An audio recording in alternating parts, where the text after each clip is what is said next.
Hi and welcome to my YouTube channel. Today in this video I want to go through with you the things which I wished I'd have known before I went self-employed. So I started my career off in hairdressing at a huge company which was made up of lots of different salons, all with the same brand, and I worked in one of their salons. So that's where I did like all my training. I became a stylist there, and I worked there for years, age like 13 to like 21. When I got to 21, I made the decision to go self-employed.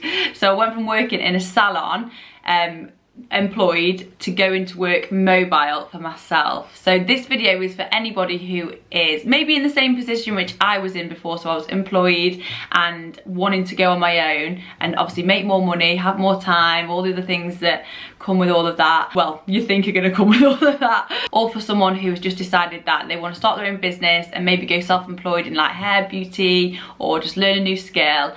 Everything which I talk about in this video today are the things which I wished I'd have known before I went self-employed and started my business. And all these things which I'm going to talk about today, I actually had to learn the hard way on how important they are. And I made some huge mistakes, like everyone does when they first go into business, and you like learn along the way. But these are the things which I wish that I'd have known before. And last year I revisited all of these things which I'm going to talk about in the video today and how important they are. My sister started her own nails business, so as she was like learning and she was going through the process of like booking clients in, deciding on timings, like how to go around everything, I was like advising her on all the things which I knew, and that's what gave me the idea to do this video today. The first bit of advice that I've got for you is don't sell yourself short.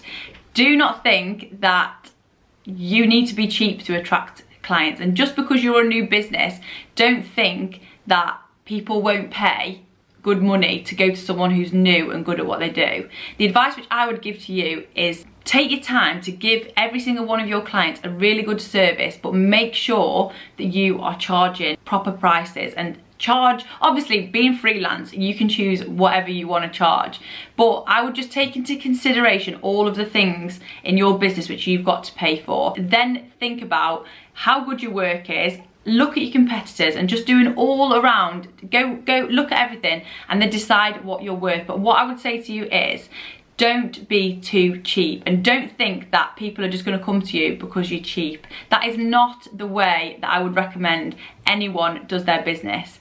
I think that for me personally, I've learned with clients over the years, people would rather pay more, get more of your time, get a better service, have 100% of your energy and be happy with what they're paying for, rather than being cheaper, you not making any money, which isn't going to motivate you, it's not going to make you feel good, it's not going to make you want to do an amazing job. On the flip side, if you are doing an amazing job and you're just not charging enough and making enough, then this is another thing that you need to look at. But I've learned from having a hairdressing business, like, time is money, and it's not just their time they're paying for when you've got your own business. They're paying for your time on your weekend when you're sorting out your books, when you're doing your social media, when you're doing your accounts, when you're doing your bookings.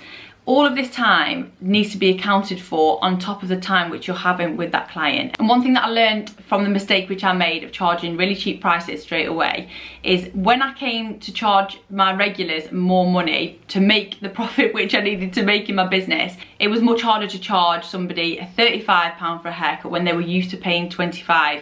It's much easier to get a new client and say to them, look, this is my price, it's £35, than it is to say to someone who's been used to paying that lower price, oh, I'm actually putting my prices up by a £10 jump. And this is why in your business, like, if you can just go in and charge what you want to charge straight away, you can just start making the money you want to make, and you don't have to go through this whole process of, you know, having to work this out for yourself. Just go in and charge that price from the get-go. Don't have the idea of thinking, oh, I'll start off cheap and then I'll move them up. Just start off higher straight away. You can start making your money. You'll feel more fulfilled from doing it. You'll be able to offer your clients a better service, and you'll just get more job fulfillment from doing that. The second piece of advice that I've got for you today is when clients are paying, make sure that they pay there and then. When you start a business and when you're in this industry of like a freelancer who's a hairdresser, makeup artist or a beautician, for some reason you get clients who will book in, they'll come to you, and maybe because they know you or they're familiar with you or know you personally as like a friend or a family, they think that they can come to you for the service and that they can transfer you the money later, or they don't have to pay there and then, they can do when they get paid. They might not tell you until the day. And this is something like, it is honestly like 98% of the people will just come to your service, they'll have it, they'll pay at the end, and that will be that.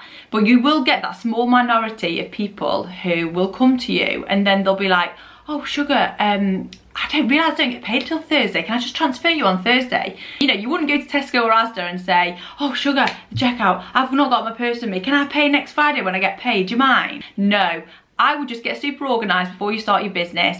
Get a card machine before, so you can get, now I've got an iZettle one, which is like, I think I paid like 40 quid for it. They take 1% of your transactions. However, it's so much easier at the end of the service to get them to pay there and then you've got that money coming into your bank, than it is to let people go away and say, oh, I'm going to transfer it, and then they wait like 3 days, or they wait a week, or they come up with more excuses and say they can't do it. And honestly, this has happened to me so many times in the past, where I've had to chase clients for money, and it's awkward. And not only that, but it's wasting your time. You've already got enough things to do in your business than to chase people for their money that they haven't paid you. Another thing is, if you forget that they've not paid and they forget, then that's you doing a service and not getting paid. So my advice to you is just be really organised. Get a card machine at the get-go. And in my experience, in the last 15 years, I've never ever had a client come to me, be awkward, and then go away, me have to chase them for money, and then them not pay. I've had one very close call with a client who took the absolute mick with me. I'd fitted her some hair extensions. She was a grown woman with a family. I fitted the hair extensions, and then for weeks and weeks and weeks she was like, oh, can I pay next week, can I pay next week, can I pay next week? Even to the point where she said to me, look, I'm going to go to the cash point today and I'm going to put it in your bank by 12 o'clock and it'll be in there. And I remember thinking, right, okay, she must be serious now, because she's saying that she's going to go to the bank and she's going to do it. Anyway, the money did not appear in my bank, and with this situation, I did get the money back, and that was solely because I actually knew the girl's parents. So in the end, I had to go to her mum and dad and say, look, so-and-so's had her hair done, this has happened, I've been chasing for the money for weeks and weeks, she said she was going to put it in my account today, and because I'd gone to her parents, they then obviously sorted that out and they paid me straight away. But what I'm saying to you is, just be aware that there will be people who come to you and they try and pay afterwards. They want to get their hair done or makeup done, and then they want to pay later. But like I said earlier, it is few and far between people who you will have to chase. 99.9% of your business, like, people will just come, they'll love what you do, they'll pay you straight away, and they'll come back and they'll do the same again. The third bit of advice I would give to you is, don't be scared to say no. So don't think that because you've started your new business and you've grown your clientele, don't feel as if you have to say yes to every single thing that your clients ask you to do. So this could be anything from, I don't know, like say you're working in a salon and you've got regular clients coming to you there, and they say, oh, do you mind if we do it at my house on Saturday rather than the salon? If you want to do it and you don't mind, then, and you want to say yes, then do it. But if you think, oh, do you know what, I really don't want to do it, then don't be scared to just say no to that person. And I'm going to share with you the most stupid thing that I said yes to, and this was years ago when I was working mobile and I was going to one of my clients' houses who had like a farm and a horse.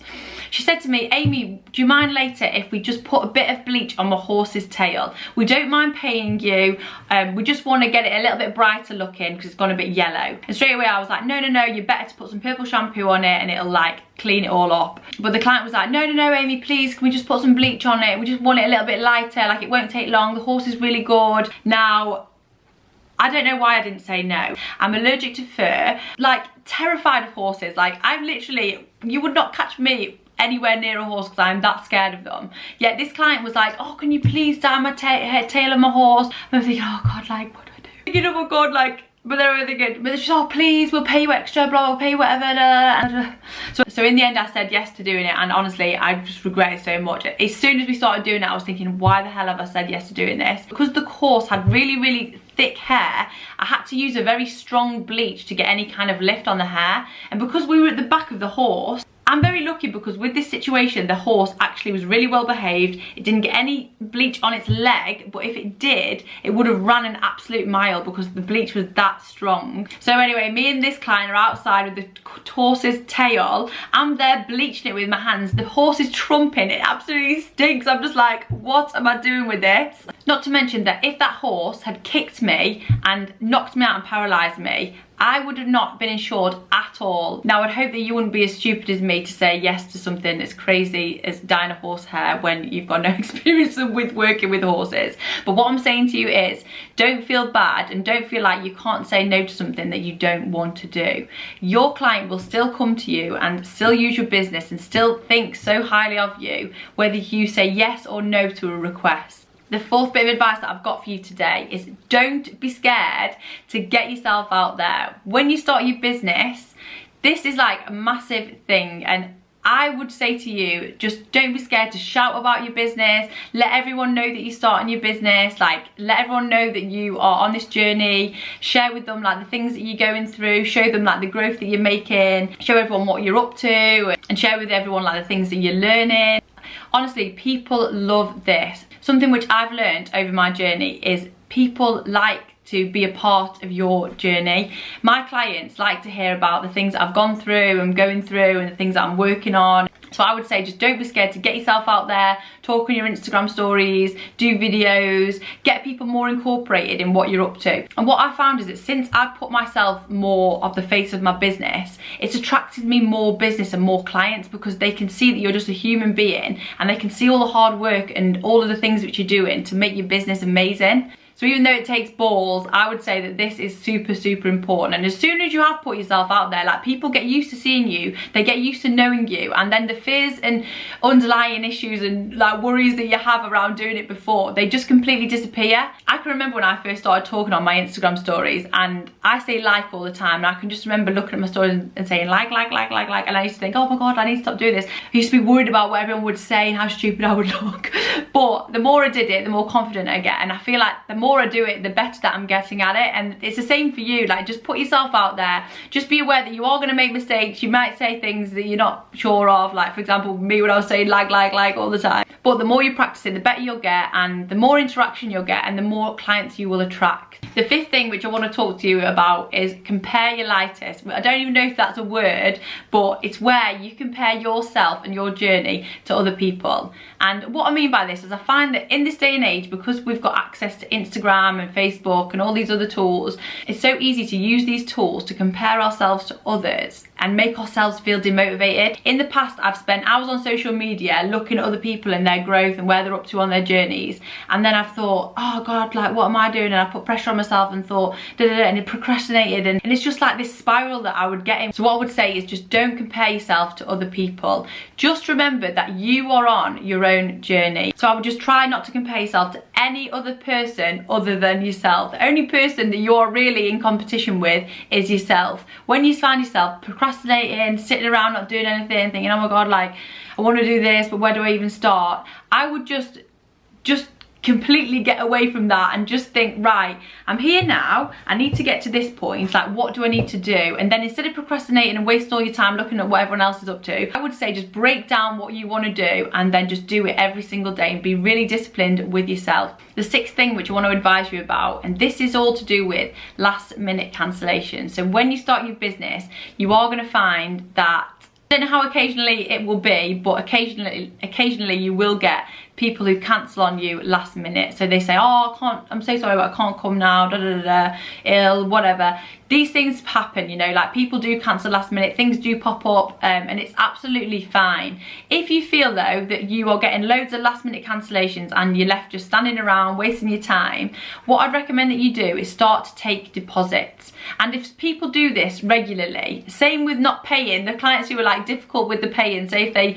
decide to come to an appointment and then don't want to pay till payday, what I would say to you is just identify these clients and take a deposit from them. So just get them to pay like half or full or £10 or whatever. So if they do cancel, you've at least got that money as a non-refundable deposit for wasting your time. The seventh thing that I want to talk about is, when you start your business, I would be fully aware that during this journey, you may have an experience or a time where you do someone's hair, you do someone's makeup, and they're not happy. Now, don't give up your whole business and all the hard work and all the things that you want to achieve, doing what you love, just because of one bad experience. Honestly, all of my friends are hairdressers, makeup artists, beauticians, and they're doing all kinds of businesses similar to mine. And from my experience, everyone goes through experiences which are hard. I've been through 2 really horrific experiences which made me honestly doubt my business and doubt whether I wanted to continue doing what I was doing. And they were like, I hope to God that you never go through an experience like I had. The first experience was with a hair extension client where I fitted her some hair extensions in at 3 p.m. in the afternoon. By 5 p.m. she decided that she wanted them out, she wanted a full refund. Now, because I'd only fitted them at 3 p.m. and obviously I've already paid like hundreds for the extension, so I was going to be on a loss by refunding her. And I hadn't done anything wrong. I took an after picture, they were gorgeous, she needed to just get used to them, there was something new in her hair. And then at 9 p.m. at night she came in while I was still doing my other 2 clients, and she just wanted to sort it out there and then. But she already knew exactly what she wanted, and it was just an awful experience because I had my 2 clients watching everything which was going on, and then I had like her and her 2 friends like shouting at me, and you know, I was trying to like keep everyone calm, and then we would just, the whole thing was just a horrible experience for me to go through. And afterwards I was really upset, and I was glad we got it sorted there and then, but afterwards I just really doubted like my work and my whole business. The second awful experience I had was working with an influencer who'd been on Love Island. Now, I was doing a photo shoot for her, doing her hair.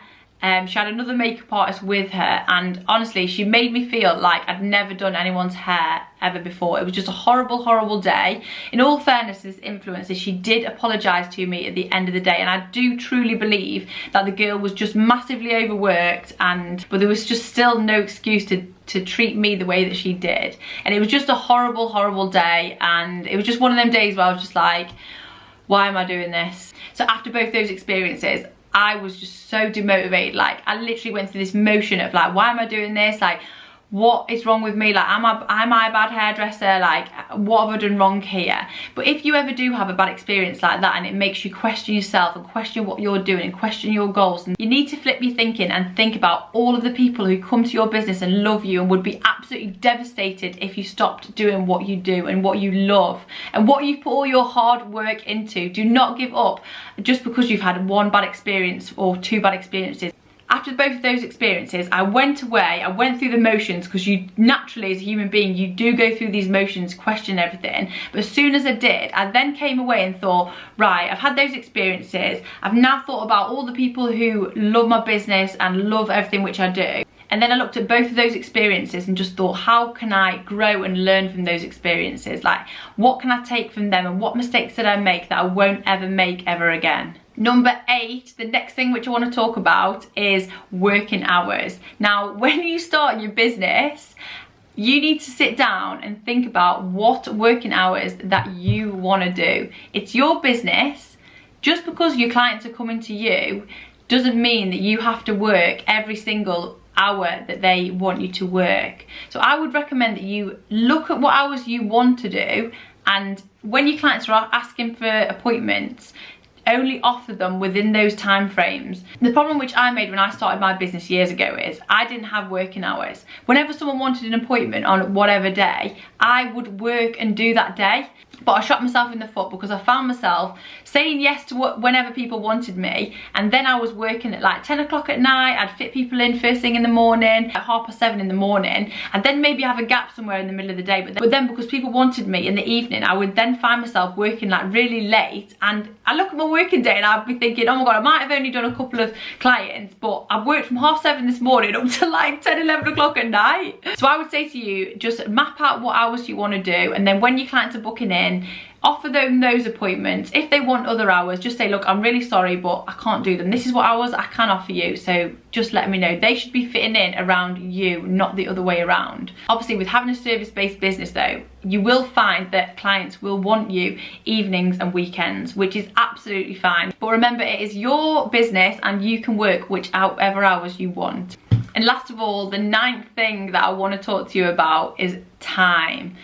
Now, oh my god, this was the biggest learning curve of all for me when I started my business, because I am 100 miles an hour as a person anyway. So when I started my business, I used to just jam pack my days full with clients and think, oh my God, I've got so much to do, busy, busy, busy. But the problem with me is I used to cram my days full, but if anything held me up, or if there was any problems or anything that needed a bit longer than what I'd allocated, it used to run me over my whole day. So I used to run so late in the early days. Like when I look back to when I was working mobile, I look back now and I'm just like, why the hell did I even do that? And how did I work like that without having like a heart attack or something? What I would say to you is, if you're starting your business and you're going to be learning lots of new things and new ways and new timings with your business, I would always say just give yourself more time than what you need. So if anything happens, you've got that extra time to catch yourself up and it won't affect the rest of your day. You won't have to work late or work over or upset anybody. And this is the biggest mistake that I made, because I look back now and I must have lost so many clients because I was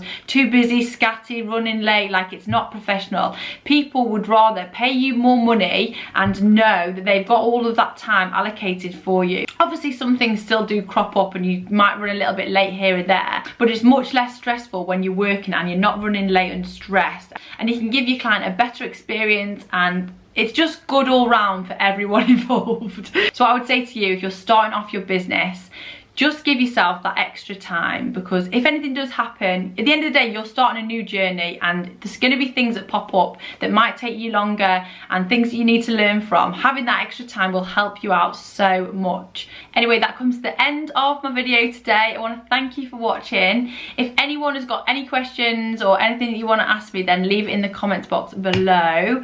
And if you've watched this video and you're starting your business, I just want to wish you luck, honestly. And what I would say to you is, it's a journey. So when you have things that get in your way or hard times, like, don't be disheartened by it. Just keep on going and keep setting goals and keep growing yourself. Anyway guys, I want to thank you for watching my video today, and I'll see you again next time. Bye bye.